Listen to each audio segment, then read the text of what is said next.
À une époque où l'aménagement de nouveaux secteurs résidentiels et l'accueil de nouvelles populations constituent un enjeu majeur pour le développement des communes, voire même de leur survie, nous sommes allés rencontrer deux équipes municipales de sensibilités différentes, aux compétences et moyens également différents, mais qui ont, l'une et l'autre, décidé de maîtriser l'aménagement de leur territoire dans le cadre d'une régie communale, évitant ainsi le recours classique à un aménageur. Leur point commun, une même volonté farouche de maîtriser la dimension financière de l'aménagement pour s'assurer de la dimension sociale et de la qualité de leur réalisation. Distante de 35 km de Nantes, la commune de Legé, qui compte 4300 habitants, se situe à la confluence des flux entre Nantes au nord, La Roche-sur-Yon au sud et le littoral à l'ouest. Pôle d'un bassin de vie rurale, la commune bénéficie d'atouts réels avec sa zone d'activité, ses commerces et ses équipements. En 2008, elle a décidé de se développer de manière graduelle et équilibrée sur 30 hectares en optant pour la mise en œuvre d'une zone d'aménagement concertée à vocation résidentielle et d'activité commerciale. En 2009 s'est posée la question du statut de cette future ZAC. Concession classique avec un aménageur ou régie communale ? La régie s'est imposée comme la solution qui répondait le mieux aux attentes et aux besoins de la commune. Depuis juin 2013, les travaux d'une première tranche de 40 logements, dont 12 locatifs sociaux, ont débuté. Saint-Lambert-la-Poterie appartient à la deuxième couronne de l'agglomération angevine. Ses 2506 habitants bénéficient d'un cadre résidentiel de grande qualité à 12 km d'Angers. Entourée de bois et de paysages bocagés, la commune tire parti de l'accès aux grandes voies de circulation, autoroutes et nationales, sans en avoir les nuisances. Soucieuse de renouveler ses jeunes ménages et d'assurer le maintien de ses effectifs scolaires, la municipalité a engagé en 2008 une opération de logement très ciblée. Dès la création de la ZAC en 2009, la commune a fait le choix de la régie pour atteindre ses objectifs sociaux. La procédure d'expropriation pour certains terrains et divers contentieux ont bloqué le projet en 2010-2011. Mais en 2013, les travaux ont démarré avec 120 logements, dont la moitié en locatif et accession sociale. A priori, on est plutôt dans la fourchette basse au niveau donc, de l'agglomération d'Angers. On est entre 140 et 160 € du mètre carré, en sachant que plus, alors ça aussi c'est un peu nouveau, enfin on n'est pas le seul à le pratiquer, hein, mais il y a 10 ans ça ne se faisait pas du tout. Le prix du mètre carré est plus cher, plus la surface est grande, plus le prix du mètre carré est élevé. On a voulu, là encore, prioriser les familles à revenus modestes qui se dirigent plus naturellement vers les parcelles petites. Et donc, c'est sur les petites parcelles que le prix du mètre carré est le moins élevé. L'objectif est de rééquilibrer socialement la population et donc d'avoir plus d'accession sociale et plus de logements HLM. Vous êtes en TVA sur marge? Oui. En termes de régie, La décision de passer par une régie communale a été prise, je dirais, relativement facilement par le conseil municipal, du fait du bilan financier, qui annonçait un résultat de 700 000 € sur le global de l'opération. Quand on travaille en régie, l'enjeu, il est non seulement les honoraires qu'on verse à la société d'économie mixte ou à la société publique locale, mais il est aussi sur l'optimisation de la gestion de trésorerie de la commune. Pour donner un exemple concret, je suis aussi le tableau de trésorerie de la commune, de gestion de trésorerie. Je pense qu'on peut économiser sur le budget total d'une ZAC quelque chose comme 3 à 5% du budget total, en optimisant la trésorerie de la commune avec celle de la ZAC, puisque la ZAC est un budget annexe, mais on bénéficie de l'effet caisse commune. Et donc, on a dans cette problématique-là moyen de réduire la charge financière supportée par les futurs acquéreurs et donc de réduire le coût de sortie des terrains. Dans le budget de la ZAC, sur 4,8 millions, on a 312 000 € de frais financiers budgétés. Et aujourd'hui, je pense raisonnable d'arriver à réduire ça à peu près au quart de cette ZAC.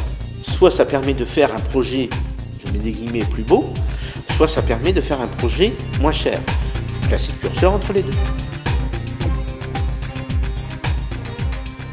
Dès que le schéma d'aménagement a été fait, on a pris un architecte conseil qui a travaillé donc, le découpage parcellaire, qui a aussi travaillé donc, ce qui est devenu après donc, le cahier des clauses architecturales et paysagères, où on a l'architecte donc a identifié des zones constructibles.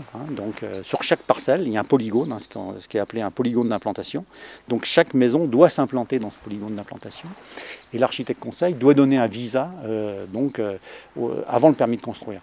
Donc il est conseillé aux acquéreurs donc, de prendre la tâche de l'architecte conseil tout en amont du projet, dès qu'ils ont fait une première esquisse, de façon à ce qu'ils puissent les conseiller pour faire éventuellement leur projet. Nous, en tant que constructeurs, on n'est pas là non plus pour travailler contre le projet de l'urbaniste. Il a une certaine vision de l'écoquartier qu'il fait. À nous de travailler avec ses demandes, avec ses prescriptions. C'est toujours long l'urbanisme. On a démarré en 2008, on est en 2013. On est passé par beaucoup d'étapes, au départ surtout une page blanche en termes de programme pour nous, une commune qui veut réaliser un projet de logement avec une surface très conséquente. Il faut lisser dans le temps, imaginer un programme, imaginer comment il va pouvoir s'établir progressivement au fur et à mesure des sites, choisir le point de démarrage et puis vérifier que dans le site on puisse rentrer les éléments du programme tels que souhaités par les élus et puis organiser le programme de manière à ce qu'au moment où ils sortent, il soit adapté au marché. Et c'est vrai qu'il y a eu des choix de fait pour cette première tranche qui est modeste, qui est limitée à 30 logements volontairement, parce qu'aujourd'hui il faut être modeste pour les prix de sortie, pour la dimension des lots, etc. L'intérêt de l'EG pour nous en termes d'expérience professionnelle et humaine, c'est d'avoir eu la chance d'avoir un vrai groupe de travail, tant au niveau de l'équipe, Siam Conseil, Olivier Striblen, Théma et RGO, qu'au niveau des interlocuteurs directs, Monsieur le maire en chef de file forcément et également son groupe de travail, d'avoir une vraie osmose et le cahier des charges était suffisamment précis pour que nous en tant que techniciens, notre travail ne soit pas remis en cause systématiquement, soit pour des contraintes urbanistiques ou alors pour des contraintes financières. On s'est rendu compte avec Siam Conseil, quand on a mouliné le projet d'un point de vue financier, que certains paramètres étaient peut-être trop élevés pour pouvoir répondre à une offre du marché ad hoc. Et donc, dans le temps, avant le dossier d'appel d'offres, nous avons revu des natures de matériaux ou certains principes d'aménagement pour, au moment du lancement du dossier d'appel d'offres, faire une proposition chiffrée qui correspondait avec l'ensemble des masses financières à un prix de sortie tenable.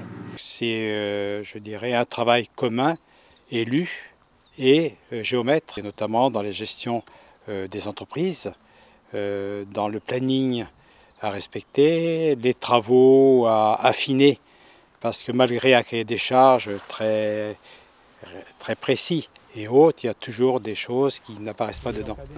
Donc il y a, je dirais, une entente de travail parfaite entre la commune et le cabinet de géomètre. Donc là on voit une voie de 3,90 m. Gérer classiquement comme sur tout chantier, donc avec rendez-vous de chantier une fois par semaine. Gérer, ça nous permet, nous élus, et avec un adjoint qui suit le chantier avec moi-même, de voir la concrétisation de ce qui a été pensé et réalisé.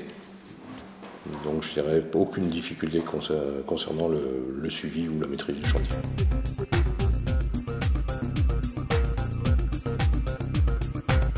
En fait, le bilan économique proposé par l'assistant à maîtrise d'ouvrage était suffisamment bien réalisé pour nous permettre d'avoir juste des ajustements à faire. Et donc le travail en lui-même a été simplifié, ayant la base qui était déjà transmise par l'assistant à maîtrise d'ouvrage. Donc sur la surcharge de travail, elle est assez limitée, elle se fait au fur et à mesure. Le travail est échelonné selon les chiffres, les ajustements des chiffres, l'attribution des marchés. Donc ça se fait, c'est un travail au fil de l'eau. L'enjeu n'est pas négligeable, mais l'enjeu ne va pas encore réduire à zéro le financement par le contribuable de cette ZAC. On a fait voter un budget après l'avoir présenté dans le bulletin municipal. La commune amène 280 000 € dans le budget de cette ZAC, c'est-à-dire entre 6,5 et 7% du budget, ce qui n'est pas un apport négligeable.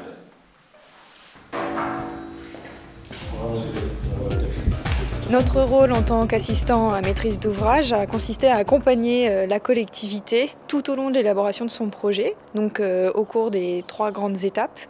La première étape, les études de faisabilité, nous les avons accompagnées dans la définition du programme de logement et sur une première approche financière pour vérifier la solidité du projet.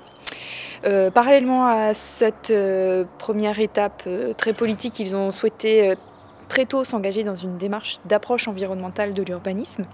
Donc au stade des études de faisabilité, cela a consisté à sensibiliser le conseil municipal dans son ensemble aux items d'un aménagement durable, donc sur les questions des déchets, des transports, des déplacements, de l'énergie, du végétal. Et suite à cette première étape, ils ont décidé collégialement des objectifs qualitatifs pour l'aménagement de la ZAC de la Grande Rangée. Ces éléments ont été entérinés dans le cadre du dossier de création que nous avons rédigé pour eux. Et ensuite, nous avons pu continuer la mission au stade du dossier de réalisation. Et là, il s'agissait pour nous de transcrire techniquement les objectifs tant quantitatifs du programme et qualitatifs de la ZAC dans le projet, dans le plan d'aménagement et dans les pièces qui s'opposent ensuite contractuellement aux acquéreurs, qu'ils soient individuels ou aussi aux promoteurs sociaux ou privés. Le premier piège à éviter, c'est les problématiques environnementales qui peuvent générer des surcoûts extrêmement importants et qui, sur certaines communes de l'agglomération angevine, sont en train de bloquer des opérations. On a fait rechercher les zones humides, les corridors intéressants pour la biodiversité, etc., de façon à avoir une idée des contraintes environnementales locales à prendre en compte, celles qui ne sont pas encore cartographiées, ni dans les SCOT, ni dans les PLU, ni dans la cartographie des zones humides de l'Adréal ou dans d'autres choses de ce type. Et ça, c'est la première étape indispensable.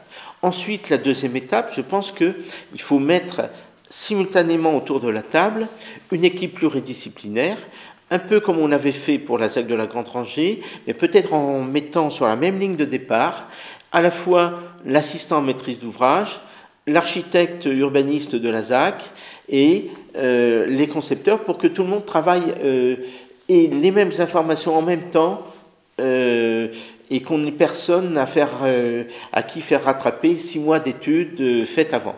Moi, je pense que si on veut prendre des garanties supplémentaires, il faut d'abord précéder la ZAC d'une DUP réserve foncière. Ça permet donc, une fois que vous avez votre DUP réserve foncière, vous avez acquis le terrain sur la base du classement qui est donc au moment de la DUP réserve foncière. Ici, on n'est pas en Allemagne. Les administrations, j'ai travaillé 5 ans à la DDE en Alsace, donc les administrations n'aident pas les collectivités. Elles ont malheureusement, et c'est un défaut qui va croissant au XXIe siècle, elles ont de plus en plus tendance à vouloir empêcher les communes d'agir.